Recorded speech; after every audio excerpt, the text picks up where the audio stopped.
अभी हम लोगों ने कई परीक्षाओं का आयोजन जो पूर्व में किया हुआ था उसका परीक्षाफल घोषित भी किए हैं। कल भी हम लोगों ने 3 परीक्षाफल का घोषित किया है। एक लंबित पुराना छोटा सा मामला था, उसका भी परीक्षाफल घोषित किया है।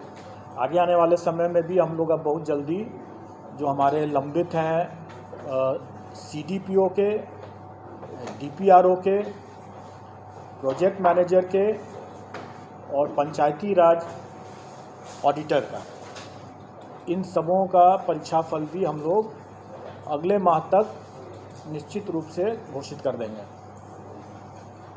और उम्मीद है कि जुलाई माह में हम लोग 67 कंबाइंड सिविल सर्विस एग्ज़ाम का, मेंस का भी परीक्षाफल घोषित कर सकेंगे। ये हमारे जो पुराने जितने हम लोग परीक्षा लेते रहे हैं, जो ले चुके हैं, उसका परिणाम परीक्षाफल के बारे में मैंने बताया। अब एक नया टास्क मिला है UPSC को सरकार के द्वारा। आप सब लोग अवगत हैं, वो अध्यापक नियुक्ति के लिए अनुशंसा भेजने के लिए। इसका हम लोगों ने पाठ्यक्रम और परीक्षा के संरचना के बारे में अपने वेबसाइट पर प्रदर्शित कर दिया है। और मैं समझता हूँ कि इसको लेकर के कुछ संशय आप लोगों के भी मन में होगा और अभ्यर्थियों के भी मन में होगा, और मैं चाहूँगा कि आप लोग भी प्रश्न पूछें और उनके बाद अगर कोई संशय है तो मैं कोशिश करूँगा कि उसको दूर करूँ। कुछ जानकारी मैं दे देना चाहूँगा ताकि आप लोग प्रश्न अगर पूछेंगे तो आसानी रहेगा। उसके बाद टोटल पद जो है वो प्राथमिक विद्यालय के लिए 79,943 है, जिसकी अधियाचना आयोग को प्राप्त हुई है। 79,943। उसके बाद माध्यमिक विद्यालय के लिए 32,916, 32,916। और उसके बाद हायर सेकेंडरी के लिए 57,602, 57,602। टोटल होता है 1,70,461, 1,70,461, जिस 61 आप लोग भी टोटल कर लेंगे। अब इसमें जो अर्हताएँ हैं वो सरकार के नियमावली में दिया हुआ है, और जहाँ जहाँ वो मिसिंग होगा वो सरकार के निर्देश पर और सरकार के साथ आयोग की बैठक, संयुक्त बैठक में जो निर्णय लिया जाएगा उसके अनुरूप वो होगा। और वो विज्ञापन के समय जब निकलेगा 1-2 दिन में, मैं समझता हूँ कि विज्ञापन भी हम लोग निकाल देंगे। वैसे मैं बता दूँ मोटा मोटी तौर पर कि प्राथमिक विद्यालय के लिए जो न्यूनतम अर्हताएँ होंगी वो inter pass plus CTET plus diploma in elementary education या BEd अगर किया हो तो वो होना चाहिए। माध्यमिक विद्यालय के लिए graduation plus state STET plus BEd, और हायर सेकेंडरी के लिए पोस्ट ग्रेजुएशन होना है और स्टेट और BEd होना है। डिग्री मतलब graduation plus state plus BEd। और इसमें जो नियमावली के हिसाब से ही जो लोग वर्ष 2012 के पूर्व के जो होंगे, जो नियोजित हैं, उनके लिए TET मतलब टीचर्स एलिजिबिलिटी टेस्ट से वो उनको एग्जेम्पशन है।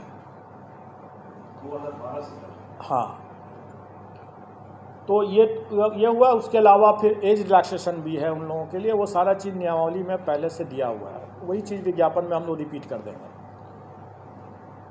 अब जो हम लोगों ने जो पाठ्यक्रम निकाला और जो उसके लाइट में लोगों को जो जिज्ञासा या संशय है, थोड़ा मैं उसको दूर करना चाहूँगा। पहली बात कि ये लोग प्रश्न पूछ रहे हैं कि परीक्षा एक ही दिन में होगा, एक दिन से अधिक में होगा, तो हम लोग आवेदन जो मांगेंगे वो इन सभी पदों के लिए एक साथ मांगेंगे, एक ही आवेदन होगा। मतलब कहने का है कि एक कैंडिडेट अगर वो योग्य है तो वो प्राथमिक के साथ साथ वो हाई स्कूल के लिए भी और हायर सेकेंडरी स्कूल के लिए भी, तीनों के लिए वो अप्लाई कर सकता है। एक साथ अप्लाई एक साथ कर सकता है। और जब हम अप्लाई करने की जब हम उसको सुविधा देंगे, क्योंकि उसका हक भी है, अगर वो योग्य है तो तीनों में अप्लाई कर सकता है, तो स्वाभाविक है कि हम उसको तीनों के लिए परीक्षा में उत्तीर्ण होने के लिए भी हम उसी हिसाब से परीक्षा की तिथि को रखेंगे, ताकि अगर वो योग्य कैंडिडेट है तो वो तीनों परीक्षा में अलग अलग तिथि पर वो भाग ले सकता है। अब हम आते हैं पाठ्यक्रम के बारे में। पाठ्यक्रम या और परीक्षा की जो संरचना है वो हम लोगों ने इस तरीके से डिसाइड किया है कि एक पेपर जो होगा वो क्वालिफाइंग नेचर का है और वो भाषा का पेपर जो है वो क्वालिफाइंग नेचर का है। उसमें उसको सिर्फ पास करना है, उसका मेरिट में नहीं जुटेगा। उसमें भाषा में 2 सेक्शन रहेगा। एक सेक्शन अंग्रेजी है जो सबको करना है, और दूसरा सेक्शन में विकल्प है, मतलब कि वो हिंदी, उर्दू या बांग्ला। क्योंकि हमारे पास जो पद आए हैं प्राथमिक में, उसमें बांग्ला के लिए 148 पद है, उर्दू के लिए 12,729 पद है, और बाकी जो प्राथमिक के जो बाकी हैं वो सामान्य मतलब हिंदी के हैं। ये जो क्वालिफाइंग वाला जो मामला है, जिसमें 25 मार्च का अंग्रेजी,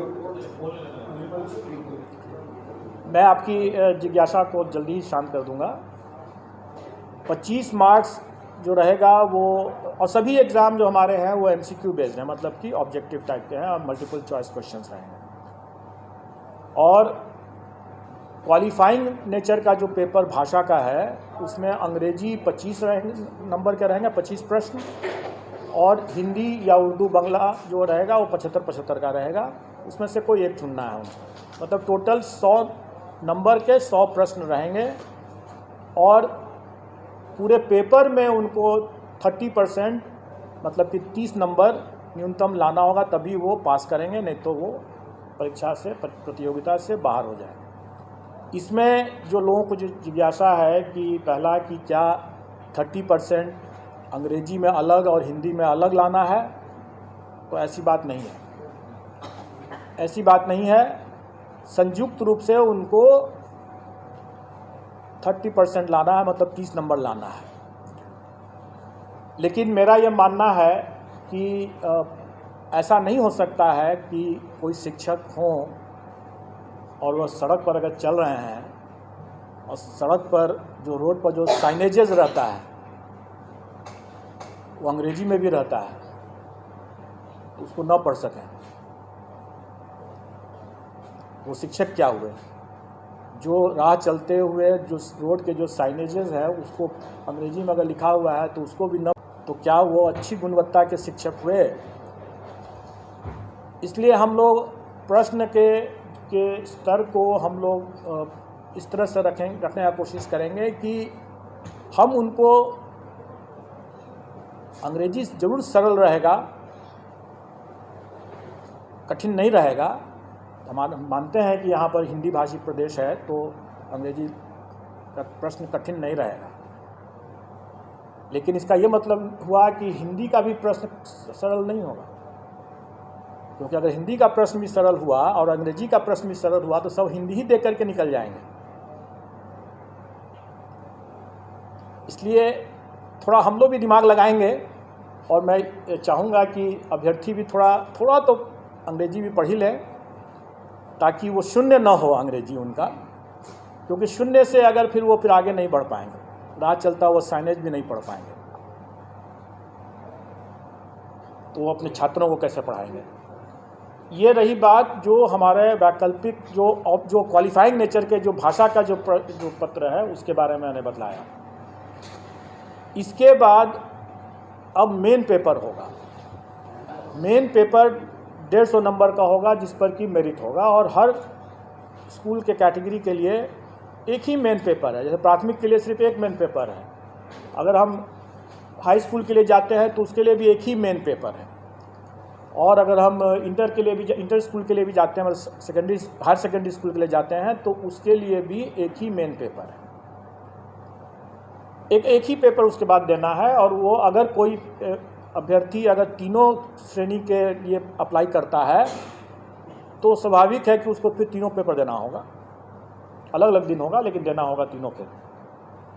मेरिट लिस्ट अलग अलग बनेगा क्योंकि सबके लिए अलग अलग वो परीक्षा है। अब रही बात कि जो भी 150 नंबर का जो मेन पेपर हुआ उसका कंपोजिशन इस तरह से रहेगा कि 100 क्वेश्चंस तो रहेंगे वही जो वो अपने विद्यार्थियों को पढ़ाते हैं, उसका टॉपिक, उसका चैप्टर, उसका विषय वो वही होगा जो अपने बच्चों को पढ़ाते हैं स्कूल में। इसलिए अगर ये जिज्ञासा है कि उसका हम सिलेबस में विस्तार करके दें तो मेरा ये कहना होगा कि बिहार एग्जामिनेशन बोर्ड का जो सिलेबस है बच्चों के लिए उसी को देख लें, उसी को पढ़ लें, चैप्टर उसी के हिसाब से कंप्लीट कर लें, उनका डिटेल सिलेबस हो जाएगा। अगर मान लें कि अगर कोई फिजिक्स का देखता है या कोई हिंदी का देखता है तो जो अगर कोई इंटर का अगर है वो विषय, तो इंटर में जो पढ़ाई होती है एक फिजिक्स के स्टूडेंट के लिए उसका वही रहेगा, चैप्टर कंटेंट्स वही रहेगा। प्राथमिक विद्यालय में भी अगर जो बच्चों को जो पढ़ाते हैं शिक्षक वो वही रहेगा, कंटेंट वही, चैप्टर्स वही रहेंगे। मतलब सिलेबस का जो विस्तार, डिटेल सिलेबस की जो लोग मांग कर रहे हैं वो करना ज़रूरत नहीं है, क्योंकि अगर उसको देखना है तो अपने बिहार एजुकेशन बोर्ड का सिलेबस बच्चों का उठा के देख लें और उसी की पढ़ाई कर लें। अब रही बात कि शिक्षक हैं वो बच्चों से उनका ज्ञान ज़्यादा होना चाहिए, बच्चों से उनका स्तर ज़्यादा होना चाहिए, तभी तो पढ़ा पाएंगे। तो स्वाभाविक है कि प्राथमिक शिक्षक के लिए जो अभ्यर्थी होंगे उनका चैप्टर तो वही होगा जो बच्चों को पढ़ाने वाला है, लेकिन उसका स्तर जो होगा वो बच्चों वाला तो नहीं होगा। उनका स्तर जो उनके लिए जो जैसे प्राथमिक शिक्षक के लिए न्यूनतम निर्धारित योग्यता जो है वो इंटर है, तो उसी के आलोक में प्रश्न पत्र का स्तर होगा। चैप्टर तो वही हुआ जो प्राथमिक विद्यालय में जो पढ़ाते हैं, लेकिन उसका जो स्तर जो होगा वो उनके जो न्यूनतम निर्धारित योग्यता मतलब इंटर जैसे है, तो उसी को ध्यान में रख करके होगा कि इंटर पास एक अभ्यर्थी स्कूल प्राथमिक विद्यालय के बच्चों को पढ़ाएंगे तो उनको क्या ज्ञान होना चाहिए, जो भी विषय वो पढ़ाएंगे उसके लिए उनका क्या ज्ञान होना चाहिए, क्या स्तर होना चाहिए, वो उसी के आलोक में रहेगा। और उसी तरीके से अगर मान लें अगर +2 का अगर कोई शिक्षक है अभ्यर्थी, तो स्वाभाविक है कि वो +2 के विद्यार्थियों को पढ़ाने के लिए उसका स्तर तो उससे ऊंचा का होना है, तो फिर +2 के शिक्षक के न्यूनतम अर्हता जो है वो पोस्ट ग्रेजुएशन का है। तो पोस्ट ग्रेजुएशन का है तो हम लोग उसी के आलोक में कि वो इंटर के बच्चों को पढ़ाने वाले पोस्ट ग्रेजुएट अभ्यर्थी हैं, तो प्रश्नों का स्तर क्या होना है वो उसी के हिसाब से हम लोग तय कर लेंगे। तो अब इसमें इसको लेकर के जो लोगों को कन्फ्यूज़न था कि हमारा क्या रहेगा, पाठ्यक्रम का कैसे मतलब डिटेल क्या रहेगा, तो मैंने बता दिया। अब रही बात कि ये तो 100 नंबर के हुआ, बाकी 50 नंबर के जो रहेंगे वो सामान्य ज्ञान जो है, जनरल साइंस कह लें, जनरल स्टडीज़ कह लें, वो बेसिकली जो पहला जो 100 नंबर का जो हुआ वो उनके नॉलेज का टेस्ट होगा, और बाकी जो 50 नंबर का जो होगा वो उनके इंटेलिजेंस का टेस्ट होगा। मतलब कि उसमें मेंटल एबिलिटी रहेगा वगैरह वगैरह, रीजनिंग रहेगा और इसी तरह के मिलते जुलते चीज़ रहेंगे, जो उनके कुछ हो सकता है कि सामान्य तरह का जो एक किसी भी जागरूक नागरिक को या शिक्षक को थोड़ा बहुत ज्ञान होना चाहिए सामान्य ज्ञान का, तो वो उसी तरह का रहेगा। वो बहुत ऐसा बिल्कुल नहीं रहेगा कि हम कोई जो लोग ये आशंकित हो रहे हैं कि हम एसडीएम बना रहे हैं, ऑफिसर बना रहे हैं, ऐसी बात नहीं है। वो भी लोक सेवक ही होंगे और जो एसडीएम जो हैं वो भी लोक सेवक ही होंगे। और किसी भी एक लोक सेवक को एक जो सामान्य ज्ञान का जो स्तर होना चाहिए, इसका स्तर उतना ज़्यादा नहीं होगा, जो कि स्पष्ट है। लेकिन इसमें 50 नंबर जो रहेंगे वो उनके विषय ज्ञान से हट करके ये उनके सामान्य ज्ञान, जो उनकी बुद्धिमत्ता का जो हम असेस करने का प्रयास करेंगे इसमें। अब रही बात कि इस पूरे मामले में हम लोगों ने इस बात शुरू से ही स्पष्ट कर दिया है कि इसमें तुक्केबाजी को हम प्रश्रय नहीं दे सकते हैं। मेरा ये मानना है कि अगर कोई ऑफिसर अगर है तो वो ऑफिसर, जैसे सिविल सर्विसेज का हम एग्ज़ाम लेते हैं, वो कोई भी विषय पढ़ के आता है, लेकिन वो उस विषय का उपयोग नहीं करता है अपने कार्य में। अगर वो मान लें कि फिजिक्स पढ़ के आया तो सीधे वो फिजिक्स का उपयोग थोड़ी कर रहा है अपने कार्य में। लेकिन शिक्षक जो है वो सीधे अपने उस ज्ञान का उपयोग कर रहा है। अगर वो फिजिक्स पढ़ के आया है या हिस्ट्री पढ़ के आया है तो वो उसका उपयोग कर रहा है अपना ज्ञान बांटने में, अपने विद्यार्थियों को पढ़ाने में। वो अपने ज्ञान के मामले में तुक्केबाजी अगर करते हैं तो ज़्यादा खतरनाक होगा। वो बच्चों के लिए भविष्य से खिलवाड़ वाली बात होगी। इसलिए हम उनको तुक्केबाजी पर अंकुश शुरू से ही लगाएंगे और इसलिए हम इसमें नेगेटिव मार्किंग रखेंगे। लेकिन अभ्यर्थियों को उससे घबराना नहीं चाहिए, क्योंकि आफ्टर ऑल जो वो पढ़ाएंगे बच्चों, जो उनका अपना खुद का विषय है, जिस पर उन्होंने पढ़ाई किया है और जिस पर वो आगे काम कर रहे होंगे या काम करेंगे, उसका तो उनको ज्ञान होना ही है, नहीं तो वो अपना पढ़ाएंगे कैसे। इसलिए वो चूँकि उनका ज्ञान भी है, उसका अनुभव भी है, इसलिए उनको कोई उसमें तुक्का लगाने की ज़रूरत नहीं होगी उनको। और इस बार तो मतलब कंबाइंड सिविल सर्विस की तुलना में सक्सेस रेशियो जिसमें जो होना है, जैसे 1,70,000 से ऊपर वैकेंसी है। अगर अभ्यर्थियों की संख्या हम माने कि 6-7 लाख अगर होंगे तो आप अनुपात देख लें कि सक्सेस का अनुपात काफ़ी बेहतर है कंपेयर टू जो कंबाइंड सिविल सर्विसेज एग्ज़ाम, जिसमें कि काफ़ी मारामारी रहता है। तो इसमें उतना घबराने की ज़रूरत नहीं है। प्रश्न का स्तर जो होगा वो कठिन नहीं होगा, लेकिन डेफिनेटली वो एक तरह से बहुत हल्का भी नहीं होगा। वो उनके जो काम जो करेंगे, जो पढ़ाएंगे, उसको उसके ही आलोक में उसका, जो लोग यहाँ पर पहले से जुटे हुए हैं आयोग के संबंध में, नेगेटिव मार्किंग संबंध में, जानते हैं कि अगर 5 ऑप्शन रहेंगे अगर, तो 1/n-1 होता है फॉर्मूला उसके हिसाब से। मतलब कि अगर 5 ऑप्शन है तो मतलब कि 4 गलत प्रश्न और 1 सही प्रश्न मिलाकर के 0 होना है। 5 ऑप्शन है तो 1/4 हो जाएगा, और अगर 4 ऑप्शन है तो 1/3 माइनस हो जाएगा। ये स्टैंडर्ड स्टैटिस्टिकल फॉर्मूला रहता है और इसका निर्णय हम लोग कर देंगे और वो परीक्षा में भी उन लोग पता चल जाएगा। लेकिन उससे घबराने की बात बिल्कुल नहीं है। और हम लोग अभ्यर्थियों को पर्याप्त समय भी देंगे पढ़ाई करने के लिए, तैयारी करने के लिए, इसलिए इसमें घबराने वाली बात तो बिल्कुल नहीं है। और अनुपात, जो सक्सेस का अनुपात इतना बेहतर है, मैं समझता हूँ कि जो अगर थोड़े से भी जो लोग पढ़ा रहे होंगे, ठीक से पढ़ा रहे होंगे, तो उनके लिए कोई दिक्कत नहीं होनी चाहिए, आ जाएंगे इसमें।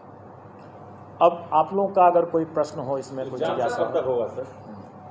एग्ज़ाम कब तक होगा? एग्ज़ाम हम लोग में कोशिश करेंगे कि हम लोग उनको लगभग 3 माह का हम लोग उनको टाइम तो देना चाहेंगे, 90 दिन का।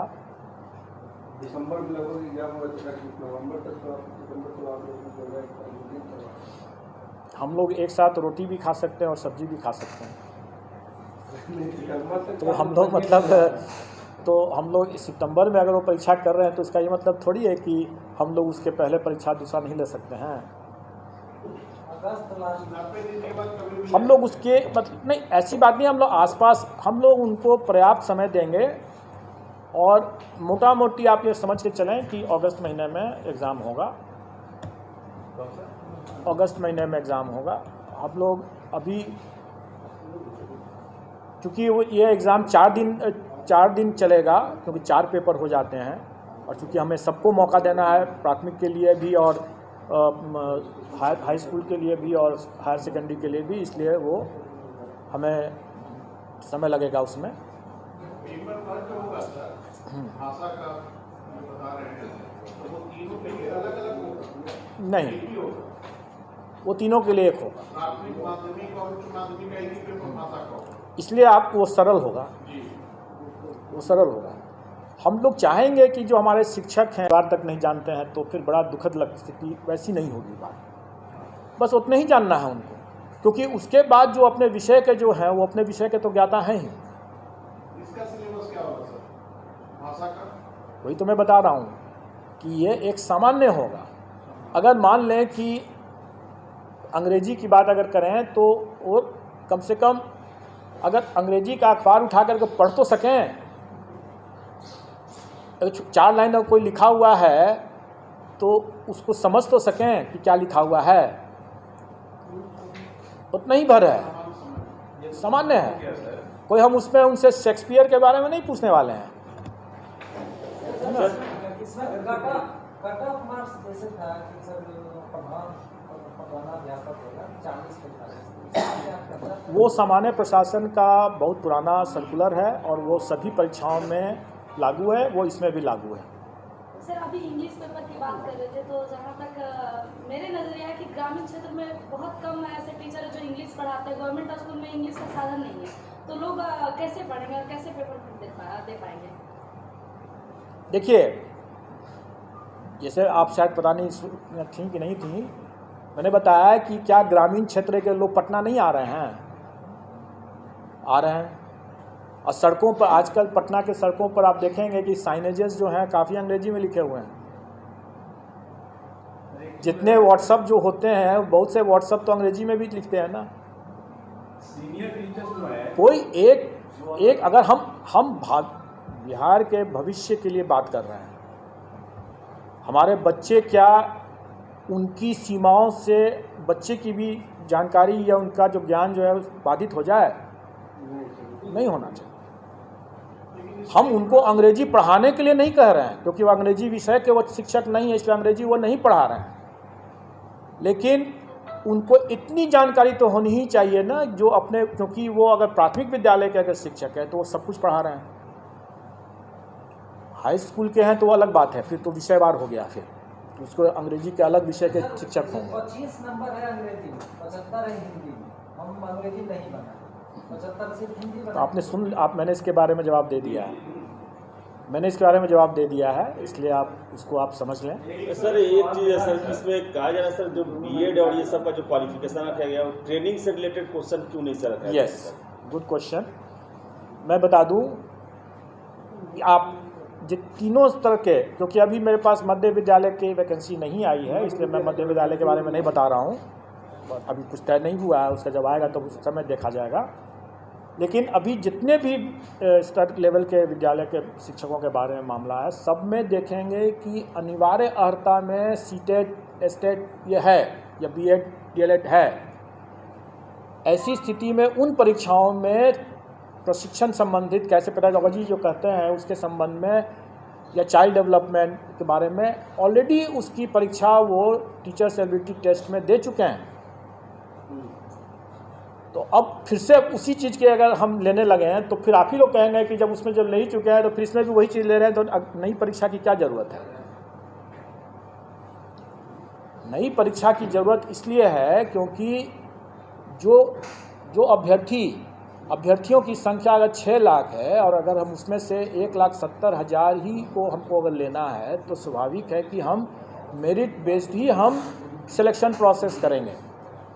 अब रही बात कि पेडागोजी जो है या चाइल्ड डेवलपमेंट CDP जिसको कहते हैं, चाइल्ड डेवलपमेंट पेडागोजी की बात जो करते हैं, ये ऐसा चीज़ है जिसके लिए वो पहले से एलिजिबल हो, अपनी पात्रता पहले से प्रमाणित कर चुके हैं।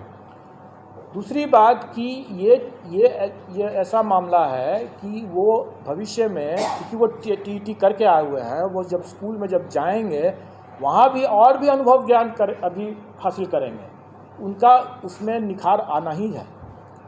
उस पर हमको एक बार जब वो एलिजिबिलिटी टेस्ट कर चुके हैं उस बिंदु पर, तो दोबारा हमको उसी बिंदु पर उसकी परीक्षा लेने का कोई मतलब नहीं है। ये भाषा वाले में आप जनरल तो हो गया, इंग्लिश और हिंदी दोनों होना चाहिए, लेकिन अगर कोई बांग्ला का इंस्ट्रूमेंट है या उर्दू का इंस्ट्रूमेंट है, उसके लिए क्या वो भाषा का क्या? वही तो मैं बताया ना कि Hindi oblique Urdu oblique Bangla. Hindi oblique. अच्छा, प्रश्न पत्र सब बाइलिंगुअल रहेगा या हिंदी केवल? देखिए, प्रश्न पत्र जो हमारा जो सब्जेक्ट का जो रहेगा वो बाइलिंगुअल रहेगा, लेकिन नेचुरली अगर हिंदी का प्रश्न अगर है, का पेपर है, तो हिंदी में ही सिर्फ रहेगा। अगर इंग्लिश का है तो फिर उसमें हिंदी तो नहीं रहेगा। एक उर्दू वाले, मदरसा वाले, जो लैंग्वेज का जो विषय का जो पेपर रहेगा वो उसी लैंग्वेज में रहेगा, जो वो बाइलिंगुअल नहीं रहेगा।